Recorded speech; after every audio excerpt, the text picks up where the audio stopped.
Okay, I thought I'd do an important video on inherent jurisdiction, rules of law, and the new introduction of 15-minute cities. And I wrote a few things down here. Well, more than a few, but it'll take what it takes in order to get this message out. I begin, ask of a judge what is the originating foundation of the term inherent jurisdiction, or the principal cause and next effects of the rule of law. And I assure you that they will respond according to either their own level of knowledge and limitations, but more exacting, I will relatively deduce a judge will knee-jerk respond in alignment with a common assumption, that assumption about your level of knowledge concerning law, which will be in accordance to what is commonly shared among citizens and agents under government. A child's question, namely, will be responded to in kind to that of a child until the child demonstrates a higher sense of understanding concerning the topic discussed. It is just the nature of the human program. I was provided an interesting article on the subject of inherent jurisdiction. I would like to draw your attention first into discovery of what is the meaning of the rule of law. What is the rule of law? Do we know truly? The article in which I will read from is presented through the author J.T. Thorson, who titled his findings on the subject A New Concept of the Rule of Law, published in 1960, volume 38-2 of the Canadian Bar Review. The premise of this article explores a consortium of professionals who were gathered in 1959 to come to a property declaration upon the subject. It begins. The purpose of this article is to describe the concept of the rule of law in a free and orderly society achieved by the International Congress of Jurists, assembled at New Delhi in India in January of 1959, under the auspices of the International Commission of Jurists and its Indian section. Further down the page, it explains who were its participants. It reads, the Congress consisted of 185 participants from 53 countries, including high court judges and well-known law teachers, as well as practicing lawyers. It then goes on to identify the common issue in arriving at such a declaration. To quote, the task assigned to the Congress was not an easy one. The concept of the rule of law is difficult to define, for its meaning has not been constant. It changes with the needs of the changing world. Now, not surprisingly, this sentiment is shared among many who try to also describe what is land laws versus estate laws versus property laws. The reason for this, as is the issue with coming to terms of declaring what does it mean when used by jurists, when they themselves state that they are following the rule of law, remains the same one, and that is they all come from the basis of their own prohibitions and limitations, expressing only those rules which they are confined originally, those matters subject to a trust, so not before. It goes on to say, yet notwithstanding differences in the background and tradition, the participants were united in the belief that the rule of law must be based on the principles of individual freedom and justice, and in the search for the conditions necessary for its establishment and maintenance. There was a fraternity that knew no differences of color, race, or creed. From this common acceptance of a primary root statement, they then build the trunk of their thesis, so as to later arrive at a set of clauses that support their type of syllogism. Mentioned on page 245, and also in the appendix section annexed to the article, makes determinable the core clause. The number one clause states, the function of the legislature in a free society under the rule of law is to create and maintain the conditions which uphold the dignity of man as an individual. This dignity requires not only the recognition of his civil and political rights, but also the establishment of the social, economic, educational, and cultural conditions which are essential to fulfill the development of his personality." Unquote. As you hear or read this first clause, did you catch the subject matter from which it is held under? Namely, that of legislation. So immediately we know it is a topic that equates this meeting concerning the definition of the rule of law according to the interest that they have a right to administrate over. So, if you go into an inferior court, one subject to the statutes promulgated by legislators, what rule of law are they referring to? We know now, with extreme prejudice, not the rule of law which recognized the legal title held by the monarchy acting as fideicommissium, to which holds our rights and interest to an estate and land. This is also correct when you watch or read articles. When you're watching this video, or read articles from those who are teaching a methodology in which to secure some sort of right. What is the subject matter? Ask yourself. Determine for yourself. And are they your absolute rights, those of dominion, or are they those rights offered under English law and or are of a subject matter held to the rules of a trust? Therefore, simply begin to ask yourself, what is the agreement that you must expressly or tacitly accept so as to initiate a particular meaning that conflates the rule of law? Let's move into another article presented by the Canterbury Law Review in New Zealand, an article presented in 2005 titled "Inherent Jurisdiction and Inherent Powers in New Zealand" by Joseph Rosera. And as per usual, I will provide links to these articles annexed to the video. And remember to like and subscribe, also share, and also any donation is much appreciated to show your support for this type of information that no professors or judges or lawyers are even speaking about. And this entire series is about your entire freedom. And consider this when you are, with your right of purchase to enjoy that favorite beverage. Okay. Back to what I was speaking about. It reads, as its introduction, the inherent jurisdiction of the court is a phrase that regularly appears in the judgments of our courts. It is cited as being the foundation of a multitude of powers and jurisdictions. However, the inherent jurisdiction of the court is also subject of much confusion. And there it is again. Always talking about confusion, and best let the professionals come in and handle it. So lawyer up. So before I go on, maybe what I'll do is I'll mention, when I mention lawyers, I do not use lawyers, I do not use a lawyer as traditionally accepted, meaning transfer over of a power of attorney. Use a lawyer, if need be, for filing papers and so following procedure. I would never use a lawyer otherwise, especially when one considers that the true lawyers of the common law were called barristers, and they were members of the Inns of the Court established in the city of London.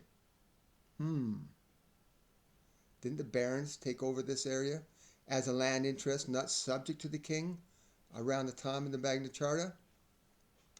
Traditional lawyers of today evolved from the Roman Catholic Jesuit Church, the foundations of the bar, and so argue under the courts of chancery. So, if you're bringing in a lawyer, know that what area of law that you are seeking to debate within. The article continues. There is confusion about the distinction between inherent jurisdiction and inherent powers. Confusion which courts possess inherent jurisdiction, and confusion about the nature and scope of inherent jurisdiction and inherent powers. The Supreme Court's decision in Zawu versus Attorney General epitomizes the befuddlement. The Supreme Court clearly distinguished inherent powers from inherent jurisdiction, but it then purported to exercise an inherent jurisdiction to grant bail, a jurisdiction which the Supreme Court, as a statutory court, did not possess. Unquote. Now, I'm not going to read too much from this article and rather implore you to continue on with your own studies onto this topic. And so I am rather going to read only the core definitions concerning the subject of inherent jurisdiction versus inherent powers. Now, which courts have inherent jurisdiction? The High Court. It goes on to say, the High Court has inherent jurisdiction as a superior court of general jurisdiction. Section 16 of the Judicial Act confers on the High Court all of the jurisdiction it had on the coming into operation of the Act, and all judicial jurisdiction which may be necessary to administer the laws of New Zealand. The Court of Appeal has held that the wording of Section 16 confirms that inherent jurisdiction of the High Court, sorry, I just got something on my, feel something tickle my lip there, of the High Court. The High Court exercises general authority over all matters of jurisdiction. It declares its own jurisdiction and controls the jurisdiction and powers of inferior courts, tribunals, and public bodies. A ruling by the High Court is conclusive, subject only to rights of appeal to the Court of Appeal and Supreme Court. A superior court of general jurisdiction, such as the High Court of Justice, has jurisdiction to determine, subject to any provision for appeal that limits its jurisdiction. Unquote. So, what is the High Court? I'll just maybe go into this a little bit. Why does the High Court have jurisdiction over? Over what precisely? The Settled Estates Act 1856, the acronym being C. Things that begin, again, things that make you ponder. C, S-E-A, which are the right to administrate over the sales and leases of settled estates under the settlement. What settlement? Those legal titles held exclusively as a common law interest. Okay. Now, what defines an inferior court?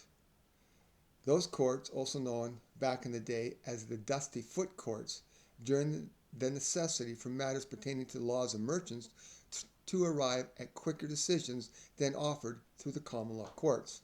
They were called Dusty Foot Courts because they moved so fast, the dust didn't have time to settle on your boots. Now, I'm going to, maybe we'll just ask you this question. Are we today subject to merchant law as a citizen? And by the way, for Christ's sake, stop being a citizen, because that is what we've already discussed. Government is master and servant would be the citizen. It's that type of relationship, master-servant relationship. Now in inferior courts, it reads, a statutory court of limited jurisdiction has no inherent jurisdiction. Inferior courts, such as the district court, the family court, the Maori land court, the environment court, do not have inherent jurisdiction. The jurisdiction of inferior courts must be established on the face of the proceeding or in some other way. Unquote. Namely, principal jurisdiction affords subsequent courts their inherent power to then establish a type of jurisdiction in which to adjudicate over, according to its own prohibitions and limitations. Essentially, as I beat home this concept in this English law series, subject matter is substantial with status and life through intent, to next establish jurisdiction. Whom are you presenting yourself to be? He who carries within them the law. Who is looking for redress against the subject matter they are voluntarily bringing in? You are the boss. So choose wisely and stop blaming all the judges and courts and the governments. They only have the power you give them. Otherwise, they are equipped with no more than the limitations they have been given an oath to serve. They are not responsible to teach you the law or correct any collective ignorance. If you walk into a hungry lion's den with a juicy steak around your neck, well, what are you expecting? Perhaps timestamp that into your old melon between your ears, and maybe tattoo it somewhere you can read it all the time to continue to remember. What are you arguing? What are you debating under?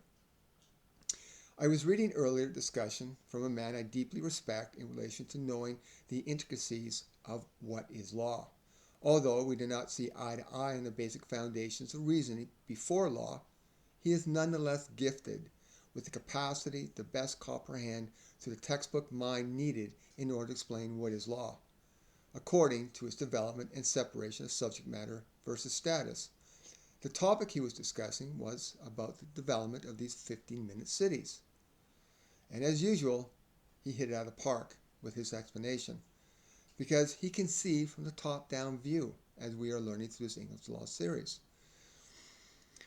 which is in contradistinction to the clickbait acceptance which ascribes that they are merely meant to restrict our free will through continual monitored observation to have us later succumb to the social credit system as our only value to trade. It happened after 9/11, again being played out today within this entire operation we're witnessing since the beginning of 2020, and to which hurt us in, as you would understand the concept of how to boil a frog, through the volunteer surrender of our rights via secret agreements whereby we are not paying attention to any one of them, or so we're not paying attention to the entirety of what's really happening from the top down. We're just only arguing, debating, we're reacting to those devices that come to within our purview. Okay. Now, each new title, okay.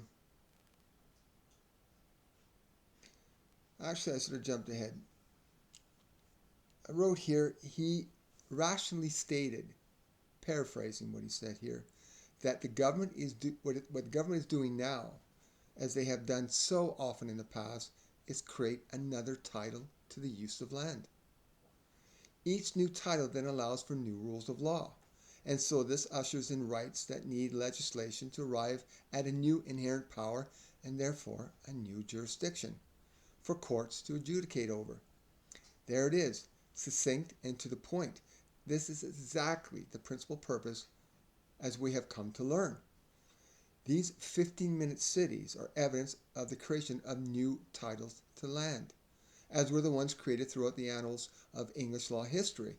For example, as we have learned about the new titles created after the Norman conquest that were accounted for through the Domesday Book of AD 1086, the Statute of Cleo on Taurus in 1290, those held by the Cestui use to later be corrected through the development under the Statute of Uses 1535, next the abolition of the Tenures Act through the 1660 statute so as to move the people into the states managed to the device of free and common soccage, that to which we enjoy today, 1688 and the Bill of Rights, then the Land and Property Acts of 1925, whereby 99 years later, so the year 2024, the Trust for Sale scheme managed through the Law of Property Act 1925 will come to its end in order to solidify new agreements to a predetermined land use trust, a fourth level of use to land, namely,